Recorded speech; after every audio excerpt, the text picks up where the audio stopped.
Morning, Mr. and Mrs. Wilkinson. Hello. Take a seat. Thank you. Thanks a lot. Well, can I just check that I've got the correct details on my computer screen for you, please?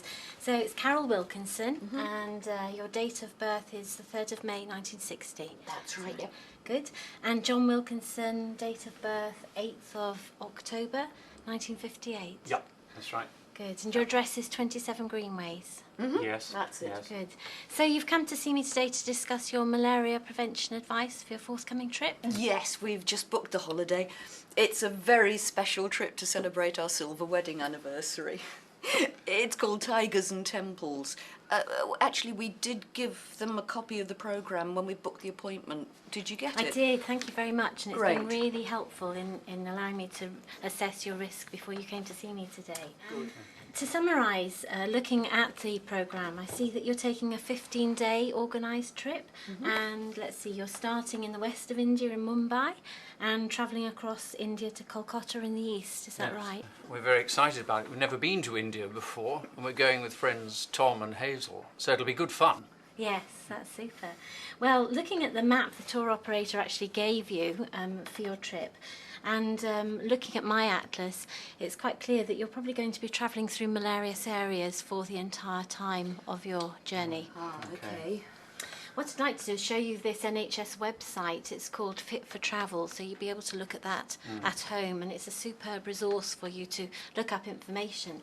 And you can go into the individual countries, and then you can look at the maps where the malaria distribution is. So this is the map of India, and you'll see that there are different colours around. In this area here, the red area, that's Assam, where Plasmodium Falciparum is predominant. And for this area, you would need to be taking the prescription malaria tablets. Those are mefloquine, doxycycline, or atovaquone plus proguanil, which we commonly call Malarone. In the north and the south parts of India, the lighter pink areas, it means there is a very limited risk of malaria. You need to be aware of that risk, take bite prevention, but we don't usually advise malaria tablets for those areas. This is another map that I've got, which is similar, and this is from our UK malaria guidelines in the United Kingdom. And again, it shows that the areas that you're travelling through compared to the atlas, although we haven't got all the destinations on there, you are going right through the malarious areas for the entire Terrific. So what I need to do is discuss with you the malaria tablets, but first of all, before we get to that stage, I'd just like to talk about general malaria prevention advice. Do you actually know much about malaria? We saw a programme about it on the TV last year, about Africa and the problems to control it, but we don't really know that much about it, I suppose. Well, malaria is a really serious infection where a parasite actually enters your red blood cells. And this parasite we call Plasmodium.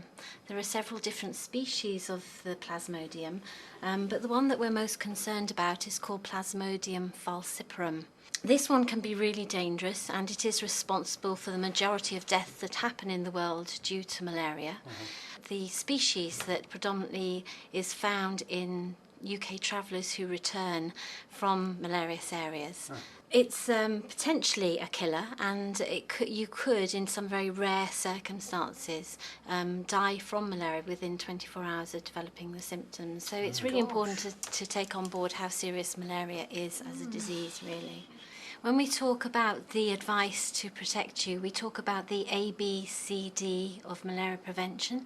A is for awareness of risk, B is for bite prevention, C is for the drugs, the technical term is chemoprophylaxis, and D is for diagnosis and prompt treatment of malaria. And what I'm going to do as I go through that information is actually go A, B, D, and then we'll get on to the drugs to decide once we've gone through all the other advice. Is that all right? Sounds good. Yes. Gosh, I didn't realise there was so much to it, but that sounds great if you can. I said you're going to be in the malarious areas for the whole trip, but looking through your itinerary, I see that your exposure risk is higher at certain times of the trip. For example, on day 4, you're taking an overnight bus of 10 hours. Yes, and then you're going on to Doba, where you're spending 3 days, I think, in the parks, aren't you, there? Yeah. Right. You're going on the lodge, tiger trails, is that right? Yes. Oh, and I see you're also going on a morning and evening game drive. Yes. And later on you've got a 2 overnight train journeys to go on as well. Yeah. The mosquito that actually causes malaria actually bites between dusk and dawn. So the times that you're going to be exposed have increased with this particular trip. It's I mean, it's an exciting trip, but it has increased your risk perhaps. Right. But we do say that probably, although you need bite prevention measures from dusk till dawn, it would be a good idea to take those during the daytime as well, because there are other mosquitoes out in India that cause other illnesses as well. The commoner ones, perhaps in India, are dengue fever and chikungunya virus. Right. There's plenty of information on the websites if you sort of wanted to know more information about those. But do you know if the transport that you're travelling on, the train journeys, for example, are air conditioned? Well, I don't think we do. I suppose we can ask the company. Yes, that's a good idea, just Yeah. so that you're more Yeah. aware. Okay. Yeah. So when we consider bite prevention, we're looking at personal protection, so protection of you as a person, but also protection of the environment. And that has implications on the type of accommodation, for example, that you're going to stay in. If you're staying in air-conditioned accommodation, then mosquitoes don't like the temperature very much, so you're at less risk. Right. If it isn't air-conditioned, a lot of the hotels also have screens. They have screens that they can pull over the windows and over the doors, so you close the screens in the early evening. You could spray into the air of the room with a knockdown spray. You could take a can of knockdown spray with you in your luggage, perhaps. You can use little devices. I've got a selection here on the desk. These electrical devices, the vaporizers, ones that you can pop a tablet into and it gives off a vapor throughout the night. And this is a longer acting one which has got a little bit of fluid in it. So you could use devices like that that give out a vapor that kill the mosquitoes that might have got in during the day and minimise your risk of the bites as well. The problem with the electrical devices is that sometimes if there's a power cut, you could be in problems. Oh yes, we've used those when we go away to Europe. They're very good. Carol tends to get bitten quite a lot. They're useful, but I wonder if there's going to be any power in the jungle lodge. That's another question we need to find out. There are other ways of also protecting yourself while you're asleep at the risky times. You could actually take a mosquito net with you. Now, the most important message with a mosquito net is that it is impregnated, we call it. You buy it in that impregnated state, and it starts to work from the time that you open it and use it. So they come in all shapes and sizes, and you probably want to take a double-sized impregnated mosquito net with you. It has this treatment on it so that as the mosquito comes near the net, or if it actually touches the net, it could get veered away, or if it has contact with the net, the mosquito could actually die as well. So that's a very good way of protecting. A good idea to take a sewing kit with you, just in case you get a hole in the net and the mosquitoes could get in. Oh yes. And also try to tuck the net underneath the mattress, otherwise things like creepy crawlies could climb up the net and get into bed with you. Oh, lovely. Oh, great. Interestingly, there are actually long-lasting insecticide nets now. There are factories in Africa, for example, where they're making these nets and giving them to mothers with newborn babies, and they'll give 5 years protection, and it's huge in preventing malaria or helping fight the problems with malaria globally. Good idea. So, just looking again at your itinerary, when you're out, because you'll be going on trips early morning, aren't you, and in the evening as well, Yes. to protect your cells. It's a good idea to wear long sleeve clothing down to your ankles as well. You can use sprays as well to spray on your clothing. The mosquitoes tend to hover around the ground level, and so also wearing socks is a good idea, thick socks maybe. They're particularly fond of sweaty human feet. We'd better remember that. I'm always complaining about his feet. Regarding the insect repellents, I have got a selection here, but there's a group of experts in the United Kingdom who write these guidelines that I've shown to you. And they recommend an insect repellent that contains DEET in it, that's DEET. And they recommend DEET up to 50% content for anybody over the age of 2 months. That includes pregnant women and breastfeeding women. So cover up with as much as you can with clothing, spray any exposed areas with the DEET containing repellent as well. And that does help to give you very good protection. I think the most important thing to say with a repellent is that if you're in a very hot climate, which you will be, you will potentially sweat it off a little bit more easily, so you need to reapply quite frequently, really.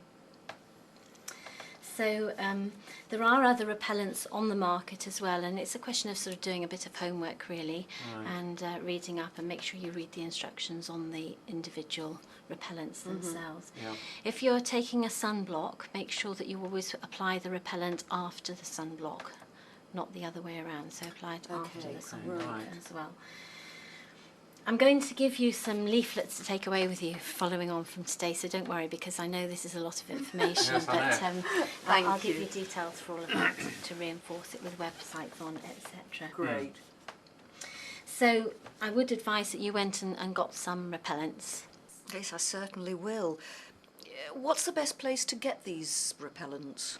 You know, some of the high street chemist shops, the outdoor shops also supply them, and places on the internet. There are a vast number of suppliers on the internet specifically for your type of travel as well, so just have a look around and see what suits you best. A friend of mine's told me that vitamin B12 is very good. What do you think of that? Unfortunately, there is no scientific evidence that any of these things work. Vitamin B12, garlic capsules, the savoury yeast extract spreads that you can use, bath oils, tea tree oils, all those types of things. There isn't any evidence that they are effective. If you've tried them and you believe in them, then I would say, well, okay, go ahead and use them anyway, but use them in conjunction with all the conventional measures, those that are evidence-based, that we know work very well, because we just can't prove that they are effective. And the other ones that, the other myths, as we call them, out there are the homeopathic and the herbal remedies. And there is a statement actually in the malaria guidelines, if I just find the place to show you. It's just here, and they talk about it, and they say the faculty of homeopathy does not promote the use of homeopathic remedies for disease prevention, and notes that their use in malaria prevention is unlikely to be acceptable to insurance providers. Oh, that's interesting. I shall have to go and tell Tom that. So we've covered the A for awareness, and we've covered the B for bite prevention. So we need to move on now to the D for diagnosis, and prompt diagnosis and treatment of malaria. Malaria actually presents like a flu-like illness, where you can get tremendous fevers, perhaps very severe headaches, general aches in your joints and muscles, and it can be quite intense. Sometimes you can also get cough and diarrhea as well. So remember those symptoms, you know, flu-like symptoms, perhaps with cough and diarrhea. And if you get any of the symptoms, it's absolutely essential that you seek medical help immediately. The predominant type of malaria in India is one that we call Plasmodium Vivax. Now there is some Plasmodium Falciparum, that's the dangerous species that I mentioned as well, but Vivax is more the predominant species, I suppose. Most malaria presents in the first 3 months, and with Falciparum it presents more in the first 1 to 3 months. Right. But with Vivax it can also present up to 12 months after you've come away from the area. So if I show you the life cycle of malaria, perhaps, Oh, wow. just to explain what happens. It's a female mosquito, and if she is infected with malaria, she actually injects some saliva in as she's taking a bite to take a blood feed from you, and in that saliva are the malaria parasites. Now they go very quickly straight to your liver, Lovely. and they stay in your liver for a number of days when they're multiplying all the time, but at that stage you have no symptoms, so you don't know you've got malaria. After 1 to 2 weeks, those parasites come out of your liver into your bloodstream, and they then go into your red blood cells. Now, your red blood cells are responsible for carrying oxygen around your blood, around your body. And in the red cells, they then multiply over the next two or 3 days usually, and then they burst out of the red blood cell back into the bloodstream to reinvade more red cells. And so the process goes on, and you're getting sicker and sicker all the time from malaria. Scary stuff. With Vivax malaria, the commoner one in India, some of the parasites in the liver can actually just go to sleep, and they could stay asleep for months and months, and then maybe 6, 9 or 12 months later they just suddenly wake up and they cause malaria to happen all over again. And this is why we say look out for malaria, particularly in the first 3 months, but up to a year later, and come to medical help for some advice. Lastly, on to the C part of the advice. Let's just check up on your medical history and any medication you might be taking. Well, we're both very healthy, really. I'm on HRT, but that's about it. I see from here, yes, you're not, you don't visit us very often, so Fortunately. okay. Because you're travelling in the malarious area for the whole trip, you do need to take malaria tablets for the entire time. And the first line choice of tablets that we would recommend for you are 2 tablets. One is called chloroquine. That's 2 tablets that you take every week. And the other one is called Progranil. That's 2 tablets that you take every single day. You have to start to take them a week before you go into the malarious area. You take them all the time that you're in the malarious area, and then for 4 weeks after you leave the malarious area. And that's really important to do. The tablets, all malaria tablets can potentially give you some minor side effects. They can make you feel a bit sickly, they can cause a bit of a stomach upset, etc. But if you persevere with them, then it usually sort of fades away anyway. But it is important that you take them. And Progranil, that's the daily one that you'll be taking. That can also cause some minor mouth ulcers.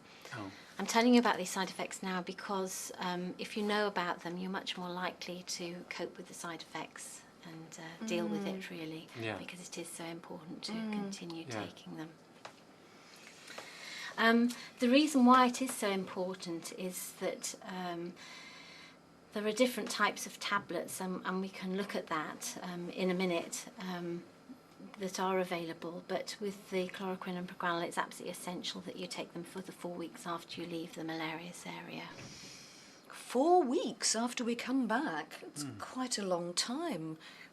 Tom and Hazel have already been to their surgery for their travel appointment, and they said they're only going to take malaria tablets for a week after they come back. Yes, well, that would be another drug that is available. The first-line choice of tablets for your area are chloroquine and Progranil, but sometimes people can't take those tablets. Say, for example, they have epilepsy. You can't actually take chloroquine tablets because it could induce a seizure. Oh, that would make sense, because Tom does suffer from epilepsy. But I like the idea of taking the tablets for only a week after we get home. Why do we have to take ours for so long? I mean, is it really necessary? Well, the different tablets that we can use, as I said, chloroquine and Progranil are the first line that we would choose for you, perhaps. But the others are, one is called mefloquine or Lariam, another one is called doxycycline, and the third one is called atovaquone plus Progranil. The other name for it is Malarone. Now, with Malarone, the drug action actually works when the parasites are in your liver, when you don't even know that you've got malaria. So the parasites start to get destroyed in the liver, and that's why you only have to take Malarone tablets for 1 week after you've left the malarious area. Whereas all the other tablets, and I've got a sheet here to show you, but all the other malaria tablets start to work once these parasites get out into your bloodstream. And if you remember, they've been in your liver for a couple of weeks and perhaps in your red blood cells for a few days as well. It could be well over 2 weeks before the parasites present in your blood, and it's important that you're still taking your drugs to actually fight those parasites when they get out into your blood. Right, Yeah. I see. So that's why the 4 weeks is absolutely essential to complete the course. Okay. Well, we'd better make sure that we do it then. We don't want to risk getting malaria, do we?